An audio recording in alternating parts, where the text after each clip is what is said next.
Hello, welcome to this series 2 of my 4 seasons in print series of short videos in which I look at some of the work that I've made in each of the seasons and I talk about the paper choice for each print, why that paper I felt was most suitable. For this series, there's a new addition. I get asked a lot of camera clubs and societies about printers. What printer can I get? Is there a printer that can print on this media? Will I get the results that you guys get in the galleries? And the answer is yes. For this series of videos, I've used the Canon Pro-300 A3 pigment ink printer. The results are superb. Everything you're going to see has been made on that printer using the Canson Infinity range of fine art media. There are some fantastic new papers to look out for since the last series. So let's get into it and let's have a look at this week's episode.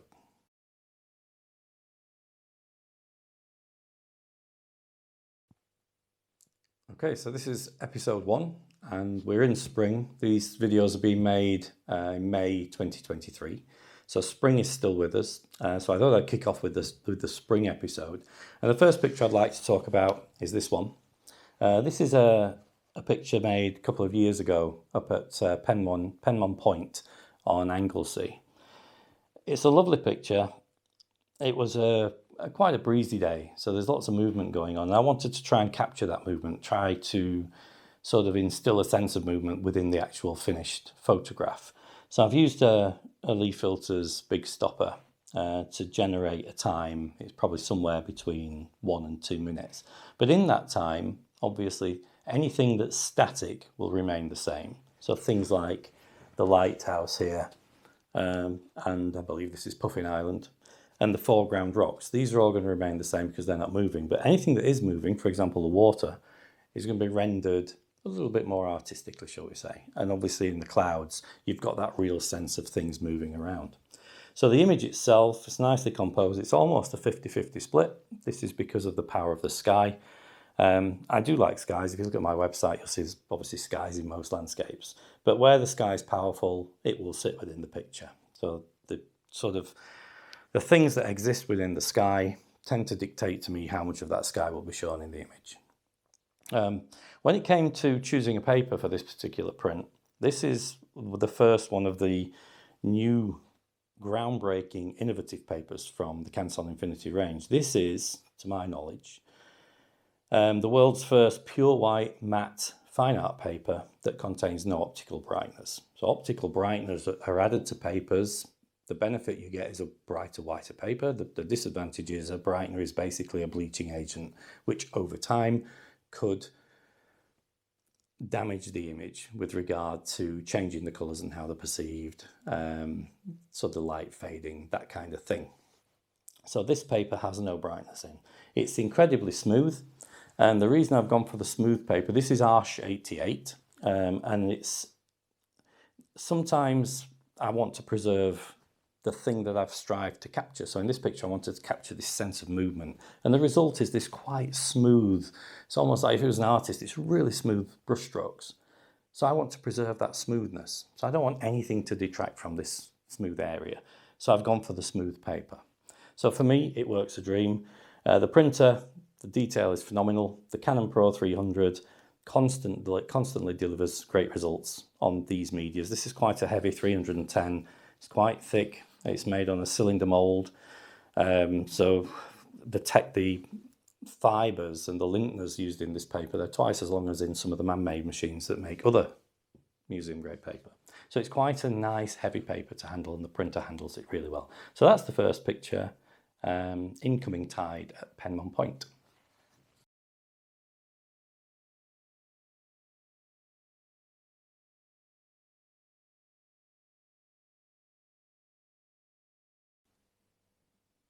Okay, so here's the second picture from the spring episode.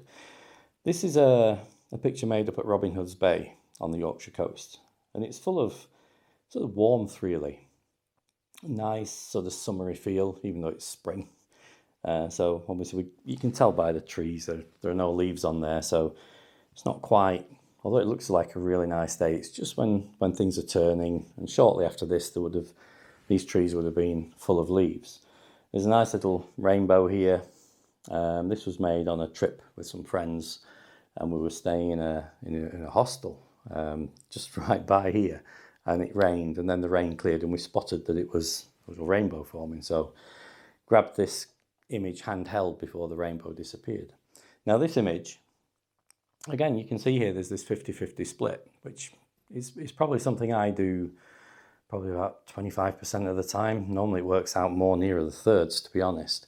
But it was this area of cloud here, this nice, interesting part where the sun was capturing some kind of movement, some misty movement that was up there in that sky.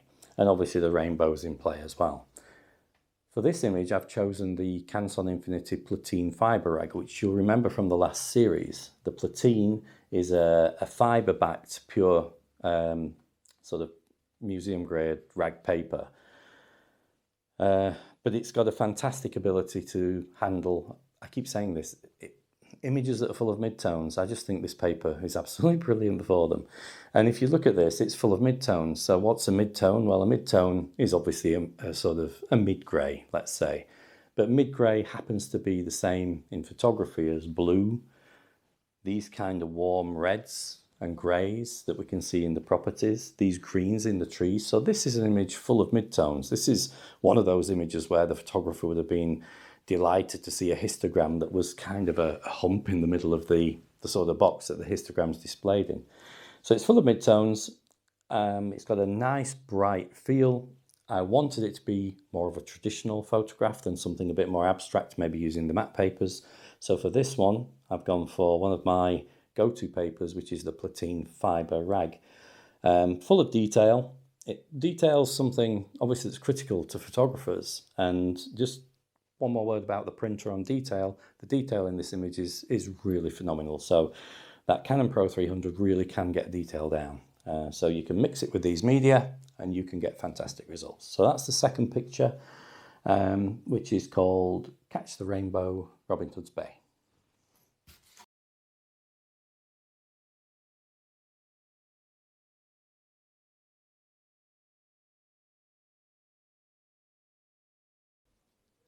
Okay, so here's the third picture for the spring video. This is called Catching the Light, and I'll have a go at pronouncing the name. It's up in Snowdonia and it's called Afon Lower. It's the second word I'm worried about. But this is a stream that runs down into a lake that sits just under the well-known peak of Trefan. One day I went up here with a colleague, and we spent quite a long time sort of walking around looking at options, because the stream sort of breaks into two in parts. There's all sorts of opportunities. You can go higher. There's even a lake at the top of this walk. But I settled on this, amongst other things, I settled on this composition, and I think there's a nice sort of way that the eye's taken through the picture. So when I go out, one of the things I want to do is either tell a story with the picture, or find a way, find a way to take the viewer through the image, like an artist would when he makes his painting, and the painting gradually opens up more and more detail for the viewer to enjoy and go on that journey with the artist. So with this one,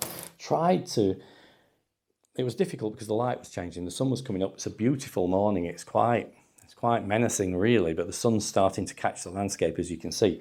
But we do have the light catching, obviously got the water pushing here, we've got the light catching these rocks, and then when we get up to this sort of area of grassland halfway down the hill, it comes back across and finishes up here with Trefan. So there's kind of like an S curve going on here, which is a nice way to take people through an image. An S curve is a gentle way. There's nothing surprising as the viewer looks through the image, whereas a Z-shaped composition is quite shocking to the eye. So this picture is nicely composed, but it's full of shade and light. So the last picture, Robin Hood's Bay, was more evenly lit. This is not. So there's quite a bit of contrast in this image. And for this image, I've used the second of the new innovative papers from Canson Infinity. So to my knowledge, again, and if anyone else has done this, then I apologise to them, but this is a pure white, 100% burrito coated paper. It's and it's got no optical brighteners in. So so why do we need pure white? Sometimes people ask me at the camera clubs and societies, and I'll say to them, well, okay, if you're like a portrait photographer or wedding photographer and brides are wearing white outfits or white wedding dresses, it's nice to render on the photograph a white dress rather than a warm white dress. In landscape, we don't have many things that are pure white. However, clouds can be extremely white, and water and snow can be quite white if you expose it correctly. So there are some whites in this picture.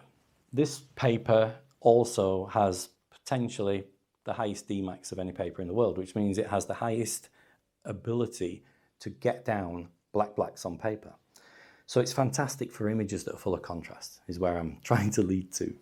So this image, full of contrast, we've got these lovely dark shadow areas here where we're looking for the detail in the shadow. And then we've got this range here, which is more mid-tone, which is nicely lit, which is quite easy to look at. And then we come down to this bottom area, which is a mix. This paper is absolutely fantastic for this type of image. It's quite a heavy paper, it's 340 gram. And this is a good test for a printer that maybe we wouldn't call a professional, wide format printer. That those things are workhorses. They're set up to handle these kind of papers all day long. It's testament to the Pro-300 from Canon that it handles these papers with ease. So we've got 340 gram. It's quite stiff. It's really reassuring to handle. But I've gone on to this from the Prestige 1 because that was exactly the same as this, same weight, but it had slightly warm white finish. And I would rather have the pure white finish for images where I do have some whites. So that's the second picture today, catching the light at Afon Lower.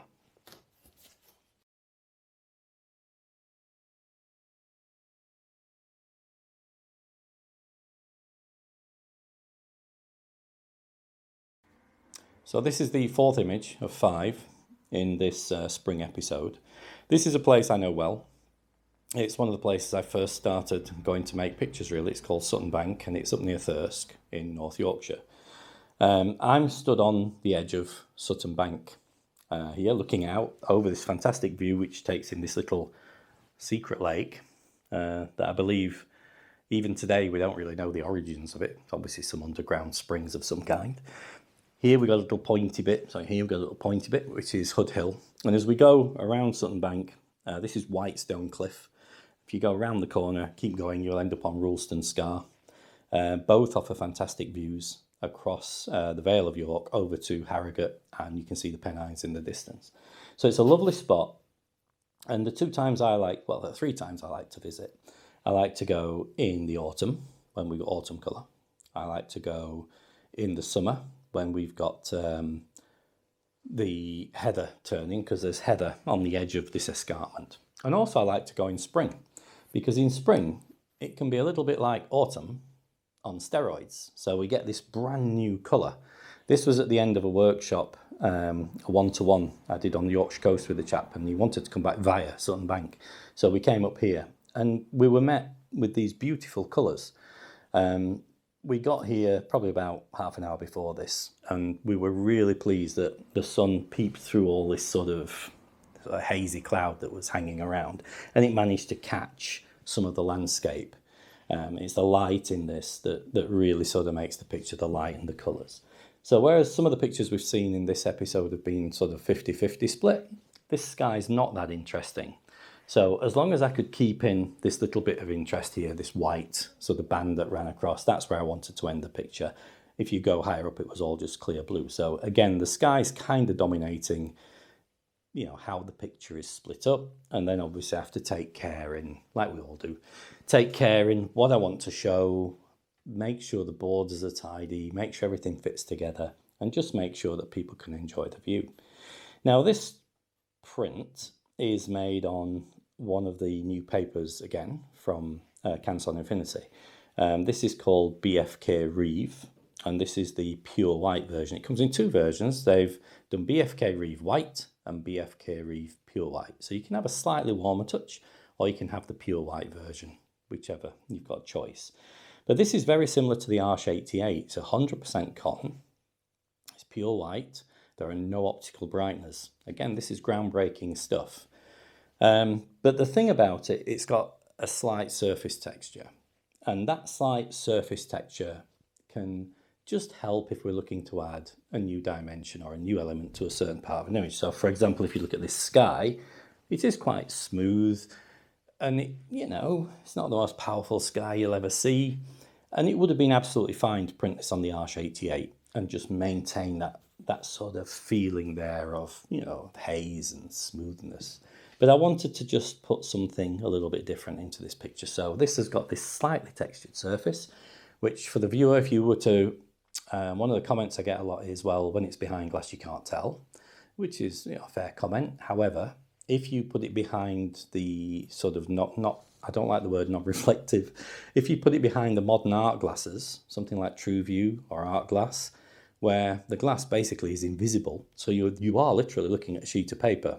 If you ever see one of these frames with this glass in, you will swear that there's no glass. It's amazing stuff. And it's when you frame something using those invisible sort of UV glasses that you will really see the benefit of textured paper or any paper that you've used, because all you're looking at is like looking at this now.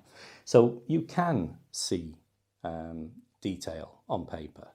And then that will, because you can see it, it imparts that sense of feel. I mean, obviously, when I handle these, this paper's beautiful.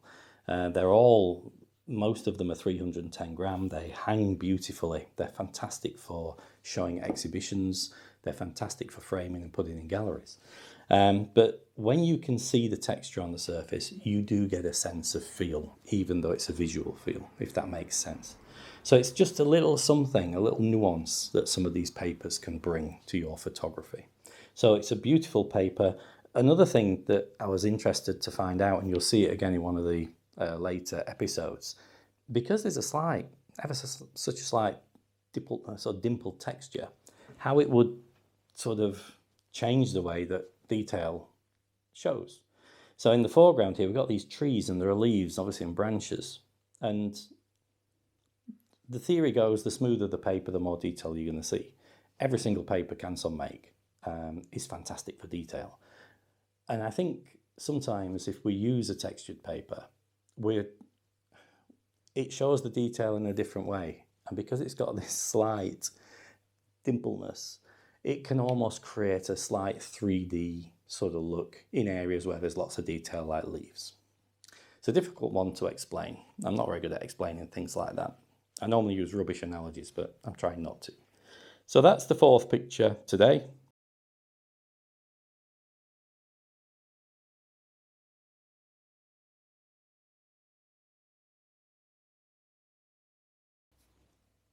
Okay, so this is the fifth and final image from the spring episode. And I couldn't really talk about spring without talking about bluebells, because it's one of the highlights, really. We all go out looking for bluebells in spring if we've got a camera. I like the summer buttercups in the dales in summer. I like the heather in the late summer in the moors. What else is there? There's the daffodils, places like York in sort of January, mid-January. And there's the poppies in July, June, getting into July. So there's a few times in the year when I try to go out and look for some kind of colour in the landscape that's only there at a certain time. So this is a roseberry topping, and it's called A Touch of Blue Roseberry Topping. It's a well-known area. People have been going up here shooting pictures for a long time. It took me a long time to get up here. This is from a couple of years ago. I've been doing landscape photography for 17 years. So I don't know quite why it took so long to go up there, because it's really lovely. I was actually up there just a couple of days ago, and things change when you go to these places. There's some brambles there at the moment, which make some of the things you might have wanted to do a bit difficult. But on this day, there's just a lovely carpet of bluebells.